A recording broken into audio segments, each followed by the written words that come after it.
It's time for another podcast by George. Straight talk, straight from the heartland, that'll have you saying, "By George, I think he's got it." Now, here's George. Hello, hi, how are you? And welcome on in to another podcast by George. Going to talk some politics today, but right off the top, I got to mention the fact that I'm wearing my Desharm Jones merch. Annie Desharm Jones gave me this t-shirt. You'll see the logo on there for the band. Honest to God, you got to check this band out. I mean, they're great. They're on all the music platforms. I'm a big supporter of those. Check out the podcast that I did with them if you're not familiar with their music, because it's really good stuff. And right above my ear here, right up here where I'm pointing, you'll see their most recent album, Vagabonds and Poets. And God, it's so good. I mean, I'd almost say if you don't like it, I'll buy it from you. I mean, that's how good it is. They're Americana music, but they're much more than that. I mean, I'm a big supporter of Desharm Jones, and you'll hear their music on the podcast once in a while, so check it out. And that's what's up with the merch that you see today. Well, we got a very special guest on the podcast today. And some people are kind of surprised by the fact that I'll have people like Todd Blodgett on. But you got to remember, I'm a journalist at heart. I don't believe in the cancel culture. I mean, you wouldn't describe me as a conservative on most issues. I'm going to lean towards the progressive mostly. But I don't believe in living in bubbles. I don't believe in living in spheres. I don't believe in living on MSNBC or living on Fox. I got an open mind.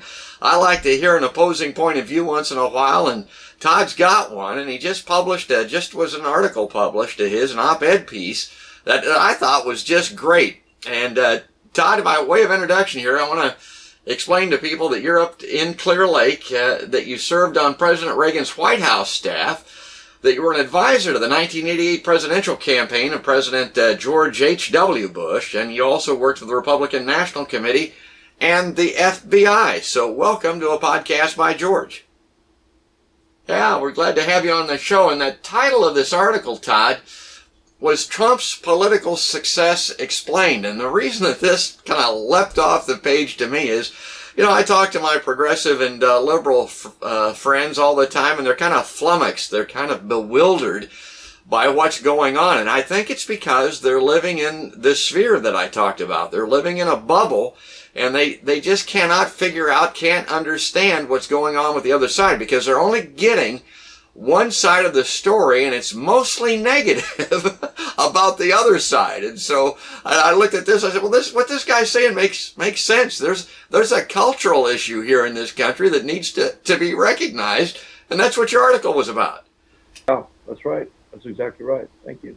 Well, tell us. Well, as you mentioned, when I worked for the first President Bush on his campaign in '88, I worked directly under Lee Atwater, who was a legendary political strategist of the 1980s, who died a few years later of cancer. But Lee was very adept at what he called wedge issues. Now, an example of wedge issues would be the gun issue. The Democrats' views on guns, which do not resonate well with a lot of blue-collar workers, a lot of targeted voters, which can make the difference in success or failure of a campaign. And so whether it's law and order, judges, the gun culture, hunting, pro-life, just traditional values, which at least what I would call traditional values. Those issues are highly conducive to separating Democrats, and including unionized voters, blue-collar workers, and what demographers call pink-collar workers, from the Democratic base. And that's what we worked on back then, and they still resonate today. Well, and, you know, I remember I was at there was a progressive meeting of some type. They were kind of reviewing or analyzing the Mueller report. And as you know, and I've told a lot of people, I'm not a Russiagator, so I'm always interested in those kind of things. I want to go see what people are thinking about when it comes to that. And they again had this, they were perplexed. And I stood up at the meeting and I said, there's an unholy Trinity as far as Republicans are concerned. And you guys don't seem to be getting it. And the unholy Trinity is higher taxes, abortion, and gun control. Those are three things that unless you can address, unless you can find some kind of a middle ground, you're never going to be able to bring this independent, uncommitted, conservative-leaning base under your tent. You're never going to win the election, particularly in the Electoral College, the way that it's set right now, if you can't address that unholy Trinity. Right, and you could add to those three issues you mentioned, the judges, the border, and to a lesser degree, but an important degree, support for Israel. I think that it's almost as though I've never met Donald Trump, but if I had to bet, I would bet you that Roger Stone or someone with a good political mind went to him early on and said, listen, if you will never deviate from your positions on abortion, the border, judges, Israel, gun control, that kind of thing, you're going to be in great shape to win the nomination and in decent shape to win a majority of the Electoral College. These elections you've seen recently in Kentucky and in Louisiana, where they elected Democratic governors in very close elections, by the way, in both cases, are meaningless because those states are not going to go for the Democrat in the next election. If anything, what a lot of my Democratic friends, I have a lot of good Democratic friends, don't seem to understand, Trump is actually his base of support in the states that count, the states which are in play because of these voters, is actually stronger right now than it was when he beat Hillary Clinton. I think all the time about the fact that you and I are about the same age. We got about the same hairline that people can see here on the video. We go back a ways. Now, we don't go back all the way to FDR, but some of this goes all the way back to FDR and his programs and Social Security. But I'm old enough to remember, and so are you, that some of this goes back to the Vietnam War. People don't remember the guys that were called the hard hats. There were people that were opposed to the Vietnam War, the way that it was being conducted, and the way that we ended it right up to the bitter end. Those folks have always been with us. There are people that have alternative interpretations of the Kennedy assassination. They believe that our country may have been responsible for that the CIA or the FBI, who you worked with, may have had something to do with the killing of a president. My God, if you're in those camps, if you believe that, your perspective on this country is going to be completely different. There was George Wallace. There are people that have been long opposed to the welfare state and a lot of the food stamp program abuse and those types of issues. And they're out there, and they've always been with us. The big difference was back in our day when we were young men, you had Walter Cronkite bringing the news to all of America, and people were getting kind of interpretations and variations of a very mainstream soft-core pedaled perspective on the country. Now, with the way things are, everybody's in these bubbles that I was talking about when we started, and everybody's getting extreme positions based on relatively extreme positions to start with. Would you agree? I would agree. And as you mentioned the welfare state, for example, I can remember as a kid being down in Pleasantville, Iowa, visiting my grandparents. Yeah, know it well. Yeah. And you'd see these older guys at the grain elevator or the local cafe or the town square, and they would echo what people like then Governor Reagan would say about welfare. They know somebody who bought some soda pop on food stamps or something. Well, here's the thing: what most conservatives do not know, and when you inform them of this, they don't want to hear it.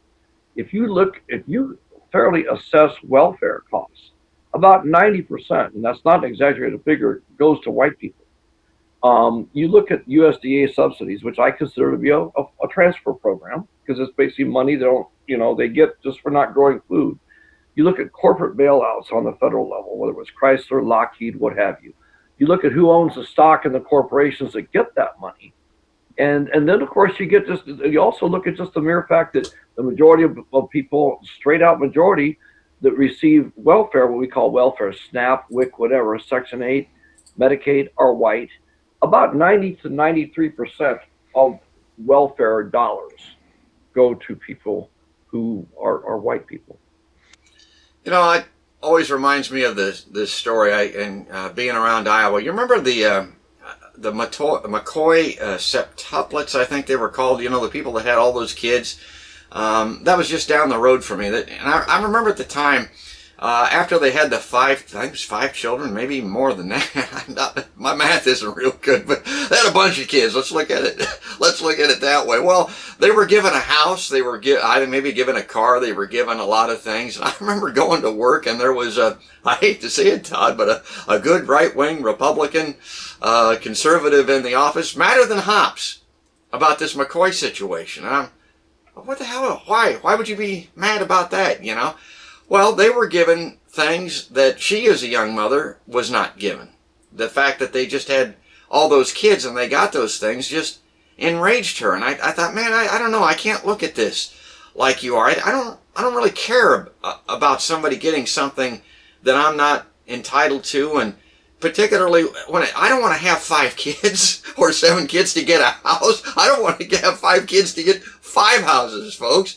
I mean, why would that upset you? And I look at the WIC program and I look at the food stamp program. What the hell are you so bent about? How does that harm you? I don't want to be on WIC. I don't want to be on food stamps. I don't want to see people stealing, obviously. I don't want to see fraud out there, but I don't resent that like a lot of people seem to. Is that a conservative liberal thing, or am I just off the bubble on that? No, it's a conservative liberal thing.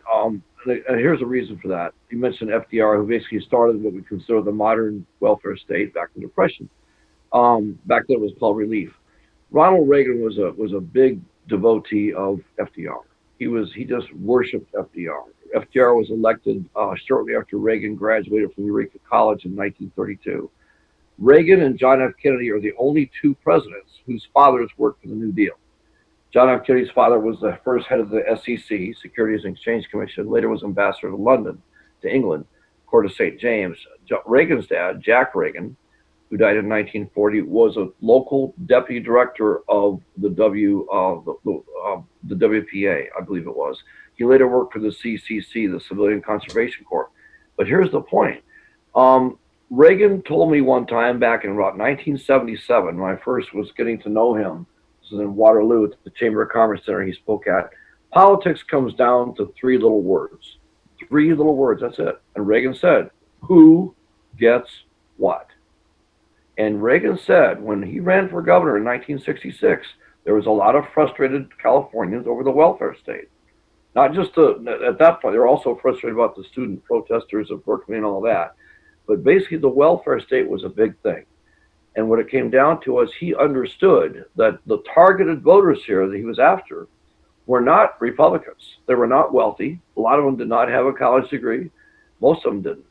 And he basically said they understand who gets what. And they resented the fact that their taxes were providing something to someone who they themselves were not able to get. And that was conducive to lighting what he called the prairie fire of conservatism in 1966. And it still resonates today.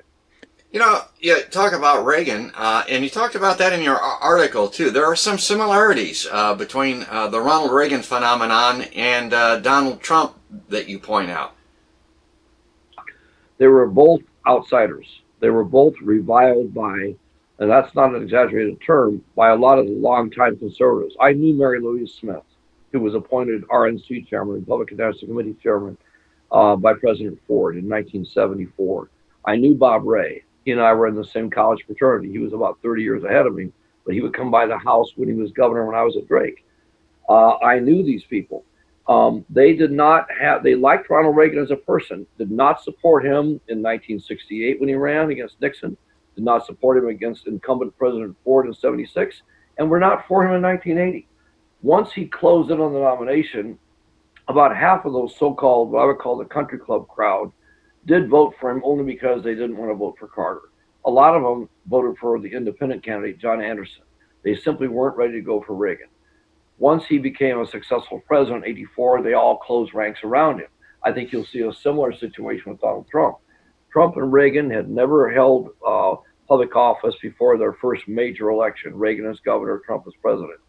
Neither Trump or Reagan were part of the Republican organization for many years, and they were both formerly registered Democrats. They spent many years as Democrats. They're the only divorced presidents. They have children by more than one wife. They worked in the media. Reagan was a very well-known speaker with General Electric Theater. He ran the Screen Actors Guild for many years. So they have very similar backgrounds.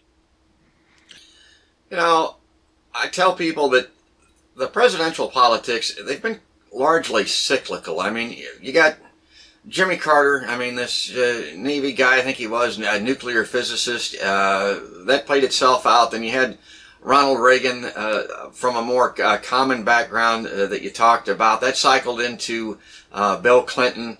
the Rhodes Scholar. We cycled out of that into the Bushes, and particularly George W., who, was not a Nobel laureate, probably. Then we went to Obama, who was a Harvard-educated lawyer, and now to Donald Trump, who is none of the above.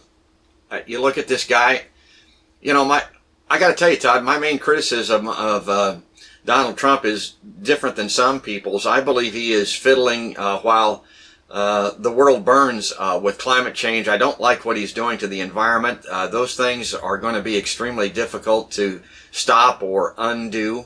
He's not addressing those as President of the United States. Now, I know a lot of the conservatives don't even believe in climate change, but I look at those two things. But I think, okay, this is getting ready to cycle out again. You went from this poorly educated, inexperienced president in Donald Trump, and you're going to cycle out now to another Democratic smart guy. But I'm looking at this electoral college map, and the Democrats say it's because of gerrymandering and things like that.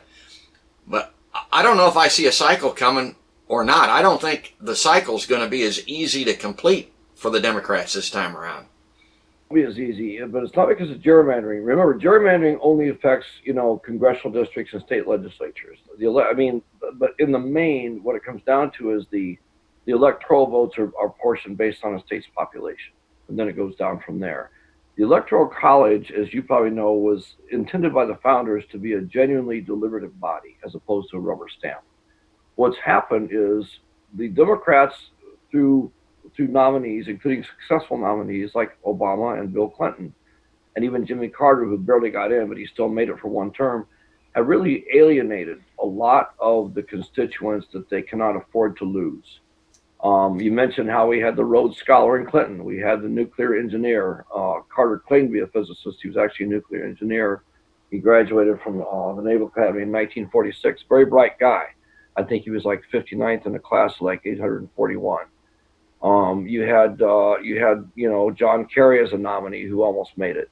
The bottom line is, though, that when they nominate people like Michael Dukakis, Walter Mondale, even Barack Obama and Bill Clinton, you alienate yourself from the old FDR, the current configuration of people who would have voted for FDR and Harry Truman had they been alive back in those days, and that is going to make it impossible, in my view, for the Democrat to win a lot of the states. Michigan, Pennsylvania, Wisconsin, Florida, Ohio, Texas, they're gone. Kentucky's gone. Louisiana's gone.